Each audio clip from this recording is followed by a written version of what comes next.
기도함으로 새벽 기도에 시작하겠습니다. 사랑이 많으신 하나님 아버지, 우리를 붙잡아 주시고 이 새벽 하나님의 얼굴을 구할 수 있도록 우리를 인도하시고 이끌어 주시고 성령님으로 깨워 주시니 감사합니다.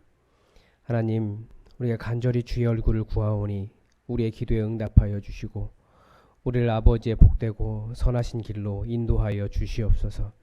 아버지, 우리 삶에 여러 가지 문제들이 있으나 하나님 주의 이름 붙잡고 승리할 수 있도록 도와주시고 예수 그리스도 이름 부를 때마다 우리에게 구원의 역사가 일어나도록 함께하여 주시옵소서. 하나님, 피곤하고 지치지 않게 하여 주시고 주의 우리 감당하는 모든 일들마다 하나님 동행하여 주시며 믿음으로 승리하게 하여 주시고 믿는 자의 아름다운 덕을 드러내며 하나님 나라를 세워갈 수 있도록 도와주시옵소서. 하나님, 이 대한민국 기억하여 주시고 여러 가지로 어려운 현실 가운데 있사오니 하나님 지켜보호하여 주시며 무엇보다도 이 민족이 다시 한번 하나님 앞에 무릎 꿇고 깨어 겸손하게 하나님의 얼굴을 구하는 민족으로 다시 변화될 수 있도록 도와주시옵소서. 우리 예수품만 교회 하나님의 은혜 가운데 이곳에 세워주셨사오니 주님 주신 이 뜻을 온전히 이루는 교회 되게 하여 주시고 무엇보다도 주의 말씀의 역사가 충만하게 일어나고 풍성하여질 수 있도록 우리와 함께하여 주시옵소서. 하나님 나라가 우리 가운데 세워지기를 간절히 원하오며 또 이 새벽에 주의 말씀 기대하오며 예수 그리스도의 이름으로 기도드립니다. 아멘. 이 새벽 우리에게 주신 하나님 말씀은 고린도전서 16장 1절에서 12절까지의 말씀입니다. 고린도전서 16장 1절에서 12절까지의 말씀입니다.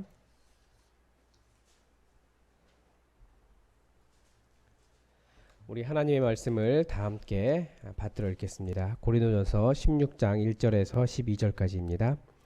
성도를 위하는 연보에 관하여는 내가 갈라디아 교회들에게 명한 것 같이 너희도 그렇게 하라. 매주 첫날에 너희 각 사람이 수입에 따라 모아두어서 내가 갈 때에 연보를 하지 않게 하라. 내가 이를 때 너희가 인정한 사람에게 편지를 주어 너희의 은혜를 예루살렘으로 가지고 가게 하리니 만일 나도 가는 것이 합당하면 그들이 나와 함께 가리라. 내가 마게도냐를 지날 터이니 마게도냐를 지난 후에 너희에게 가서 혹 너희와 함께 머물며 겨울을 지낼 듯도 하니 이는 너희가 나를 내가 갈 곳으로 보내어 주게 하려 함이라. 이제는 지나는 길에 너희 보기를 원하지 아니하노니 이는 만일 주께서 허락하시면 얼마 동안 너희와 함께 머물기를 바람이라. 내가 오순절까지 에베소에 머물려 함은 내게 광대하고 유효한 문이 열렸으나 대적하는 자가 많음이라. 디모데가 이르거든 너희는 조심하여 그로 두려움이 없이 너희 가운데 있게 하라. 이는 그도 나와 같이 주의 일을 힘쓰는 자임이라. 그러므로 누구든지 그를 멸시하지 말고 평안히 보내어 내게로 오게 하라. 나는 그가 형제들과 함께 오기를 기다리노라. 형제 아볼로에 대하여는 그에게 형제들과 함께 너희에게 가라고 내가 많이 권하였으되 지금은 갈 뜻이 전혀 없으나 기회가 있으면 가리라. 아멘. 이제 고린도전서가 얼마 남지 않았습니다. 내일까지 하면 고린도전서가 다 끝나게 되는데요. 큰 문제들에 대한 권면을 다 끝난 후에 오늘은 몇 가지 부탁을 하고 있습니다. 첫 번째가 예루살렘 교회에 보내는 연보에 대한 문제이고요. 두 번째는 다음 파송을 고린도 교회가 해주기를 바라는 내용입니다. 세 번째는 다른 사역자들을 존중해 줄 것에 대한 내용입니다. 왜 이런 내용을 바울이 부탁을 하고 있을까요? 그 교회의 사역이 위축되지 않도록 섬기는 것이 무엇인지 알 수 있기 때문입니다. 잘 섬겨주기를 바라기 때문입니다. 먼저 연보의 문제를 보면 당시에 예루살렘에 하는 연보가 있었습니다. 연보라고 하는 말이 우리나라 말로 하면 버릴 연자에 도울보더라고요. 그러니까 내가 돈을 내어서 다른 사람을 돕는다라고 하는 뜻입니다. 그래서 예전에는 헌금을 연보라고 많이 이야기했습니다. 헌금의 목적이 무엇인지 다른 사람을 돕는 것이다 라고 하는 것을 잘 보여줍니다. 그런데 여기에서 연보라고 번역된 원어는 성경의 다른 곳에서는 사용되지 않습니다. 여기만 나옵니다. 고린도전서 16장 1절과 2절에만 나오는데요. 어떤 주석가들은 이것이 여기만 나오는 것을 봐서 아마 모교회, 어머니 교회인 예루살렘 교회에 보내는 성전세에 해당하지 않느냐라고 말하지만 그렇게 말하는데 병행하는 사도행전 내용을 볼 때 예루살렘에 기근이 있어서 그 기근을 돕기 위해서 모교회인 예루살렘 교회를 돕기 위한 모교회를 위한 섬김이었다라고도 볼 수 있습니다. 그래서 연보를 하는 방법은 매주 첫날에 모여서 따로 모아두라고 권면을 합니다. 수입에 따라서. 우선 여기에서 매주 첫날이라고 하는 말이 굉장히 중요한데요. 월요일이 아니라 우리로 말하면 일요일, 주일입니다. 왜냐하면 이때까지만 해도 기독교가 아직 유대교하고 분리가 덜 된 상태였습니다.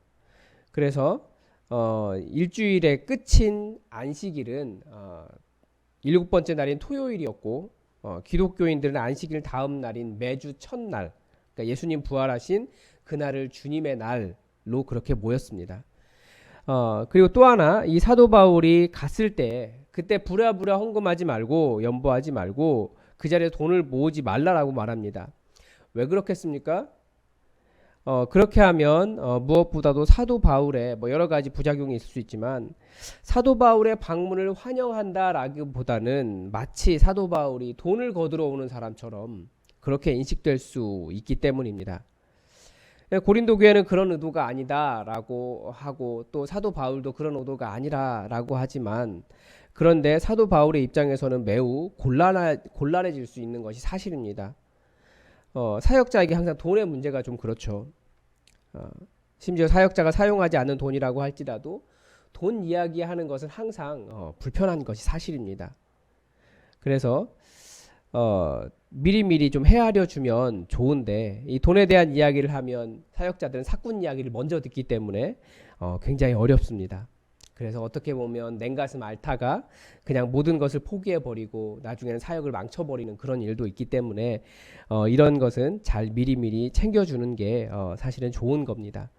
이건 돈의 문제뿐만 아닙니다. 연보의 문제를 다루고 있지만 오늘 본문은 사역자가 그런 부담을 느끼지 않고 사역에 전념하도록 배려해 주기를 바라는 그런 권면입니다. 그래서 그 다음에 이어지는 권면이 뭐냐면 자신의 파송에 대한 문제예요. 그 다음 권면에 두 가지를 이야기하는데 첫 번째는 연보를 가지고 누군가가 예루살렘에 가게 될 텐데 그때 나도 예루살렘에 함께 갔으면 좋겠다. 아니면 마게도냐를 지날 때 너희에게 들러서 겨울을 지내고 또 너희가 그 다음 사역지, 내가 예루살렘으로 가게 될지 어디로 갈지 모르겠지만 그 다음 사역지를 너희들이 파송해 줬으면 좋겠다. 고린도 교회가 파송해 줬으면 좋겠다 라고 하는 그런 개인적인 소망을 피력합니다. 아직까지 결정된 것이 없는 거죠. 물론 실제로 그렇게 되지 않을 것도 어렴풋이 사도 바울은 알고 있었던 것 같습니다. 그래서 주께서 허락하시면 이라고 하는 전제를 달고 있습니다. 에베소에 있을 때 사역에 다른 문이 열리고 있었기 때문입니다. 바울을 파송하고 지속적으로 후원한 교회는 원래는 안디옥 교회였습니다. 그런데 우리가 잘 알다시피 그 후원이 충분하지 않았던지 그 바울은 텐트를 직접 만들면서 사역을 했습니다. 얼마나 힘들게 사역했는지 알 수 있고 사도 바울도 억울한 마음이 있었던 것 같아요. 그래서 왜 나만 이렇게 고생하고 다른 사도들처럼 다른 복음 전하는 사람들처럼 전적으로 후원을 받을 권리가 왜 나에게만 없느냐, 왜 내가 이렇게 수고해야 되느냐라는 말을 몇 번 합니다. 왜 사도 바울이 텐트를 만들면서 사역을 했겠습니까? 지금도 그렇지만 저는 여기서 그 약간 좀 뭐라고 할까요? 현대 선교사들과 좀 비슷한 느낌을 받아요. 지금도 그렇지만 선교사님들의 삶도 극과 극인 경우가 많습니다. 이 부정적으로 보일 수도 있는데 저는 사실 선교사님들의 기도 편지를 별로 좋아하지 않아요. 왜 그러냐면 기도 편지가 화려한 사람들이 있습니다. 그런데 그런 분들일수록 후원 받는 곳이 많아요. 반면에 정말 어렵게 사역하시는 분들도 많이 계십니다. 그런 분들은 우직하게 사역에 집중하느라고 사역하는데 그걸 또 생색내기 위해 사진을 찍고 그걸 아름답게 배치하고 홍보하고 이런 것에 관심을 두지 않는 거예요. 사역을 열심히 하지만 결국은 후원을 많이 받지 못하는 그런 분들이 계십니다. 그래서 아직도 우리 교회는 선교적인 방향을 교회의 선교적 방향을 결정하지 않았기 때문에 지속적으로 후원하는 선교사가 없지만 저희는 그런 어떤 홍보가 화려한 사람이 아니라 정말 우직하게 선교에 집중하는 사람, 그런 선교사님들을 찾으려고 노력하고 있고, 또 그렇게 결정되는 선교사님이 계시면 저희가 끝까지 이렇게 잘 후원했으면 좋겠습니다. 선교 편지 잘 못한다고, 선교 사역 보고 잘 못한다고, 이 사람 사역 잘 못하는 사람이야, 혹은 감사할 줄 모르는 사람이야, 배은망덕하다, 그렇게 어떤 고압적인 자세를 취하지 않고 같은 마음으로 잘 섬겨줬으면 좋겠습니다. 그래야 이것도 역시 먼저 섬겨주는 거예요. 미리미리 알아서. 그렇지 않으면 사도 바울처럼 텐트 만들면서 고생은 고생대로 하고 사역에 집중하지 못하는 그런 일이 생길 수 있기 때문에 그렇습니다. 또 마지막으로 사역자에 대한 이야기를 합니다. 이 디모데가 이제 갈 것이다 라는 내용이 있는데요. 이 바울의 표현으로는 디모데가 두려움 없이 너희 가운데 있게 하라 라고 말을 합니다. 왜 디모데가 두려워했을까를 몇 가지 생각해 보면 아직 디모데가 목회자로서 좀 어린 사람이었을 가능성이 있습니다. 그렇지만 비록 어린 디모데지만 목회자로서 존중해 주기를 바라는, 존중해 줄 것을 명령하고 있습니다.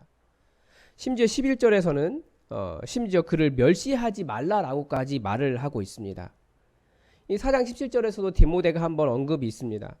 그러니까 이 편지 후에 디모데가 가서 말씀을 가르치고 또 설교도 하게 될 것이다 라는 것을 알 수 있는데, 이것이 바로 동역자, 사역자에 대한 존중을 명령하는 겁니다.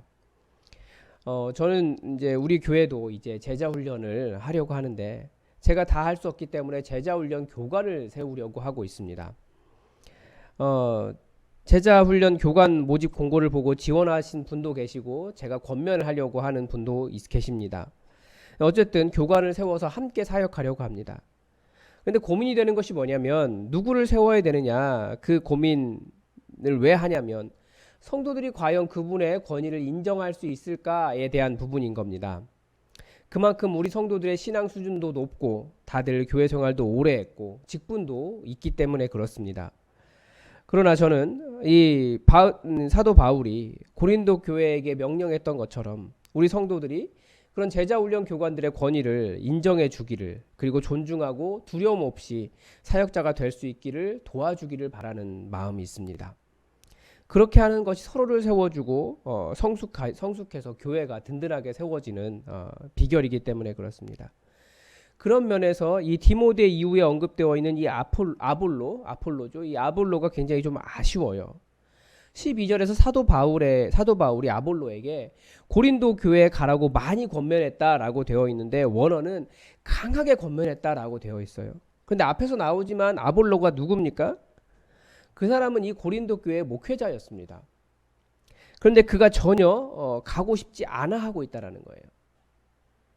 정확한 이유는 나와 있지 않지만 우리가 1장의 내용, 그 파당의 내용에서 유추해 볼 때 고린도 교회 교인들이 그 교회 목회자로서 수고한 아볼로를 바울이나 베드로와 같은 사람과 비교하면서 파당을 짓고 거부하면서 평가를 많이 했기 때문에 아볼로의 마음이 굉장히 많이 상해 있다라는 것을 알 수 있습니다. 고린도 교회의 파당 때문에 귀한 사역자 한 사람이 잘못된 평가로 낙심하고 사역할 동력을 상실한 매우 안타까운 상황을 보여줍니다. 여러분, 우리 교회는 목사가 저 혼자밖에 없습니다. 그러니까 우리가 다 사역자로 서야 돼요. 사역이라고 하는 것이 아볼로처럼 설교자가 될 수도 있지만 사역이 정말 여러 가지입니다. 그 섬기는 일도 있고 뭐 봉사도 있고 뭐 여러 가지가 있는데 우리가 뭐 그런 일들을 그렇게 귀한 사역자를 낙심하게 하거나 혹은 여러 가지로 비교해서 사역을 못하게 하면 그 사역자에 대한 존중이 아닌 겁니다. 서로에 대한 존중이 아닌 거예요. 그래서 사역자에 대한 존중이 필요하고 그래서 우리가 더 사랑하며 존중하며 배려할 때 좋은 사역자가 만들어질 수 있습니다. 사역자는 사실은 성도들의 도움 속에서 만들어지거든요.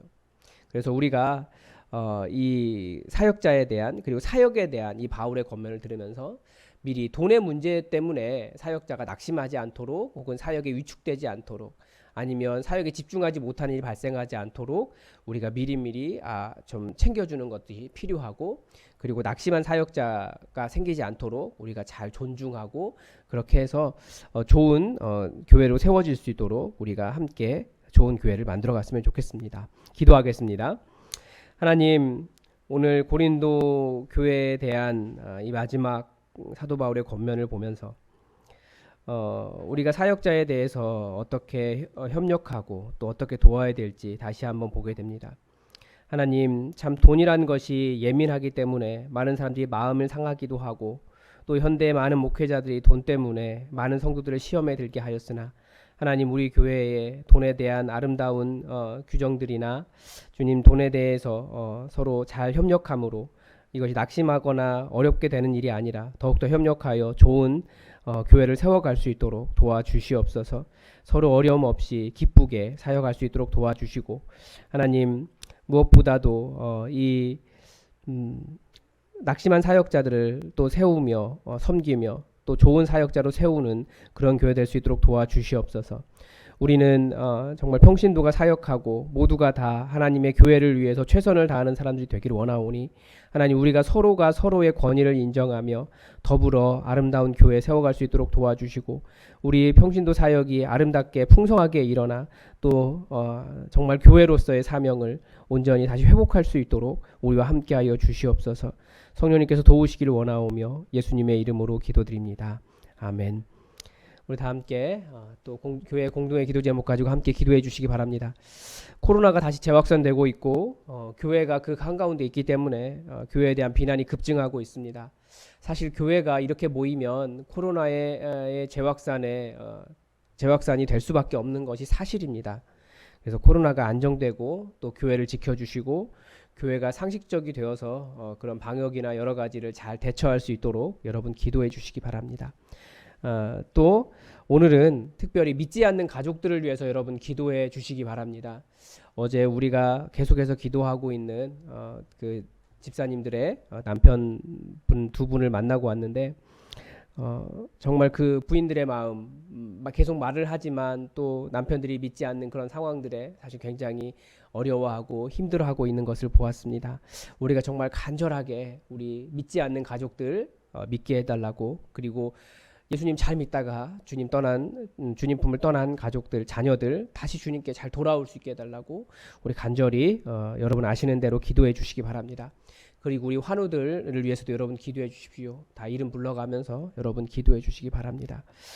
우리 다 함께 교회 기도 제목 가지고 함께 기도하시고 또 여러분의 기도 제목 가지고 기도하시기 바랍니다. 기도하겠습니다.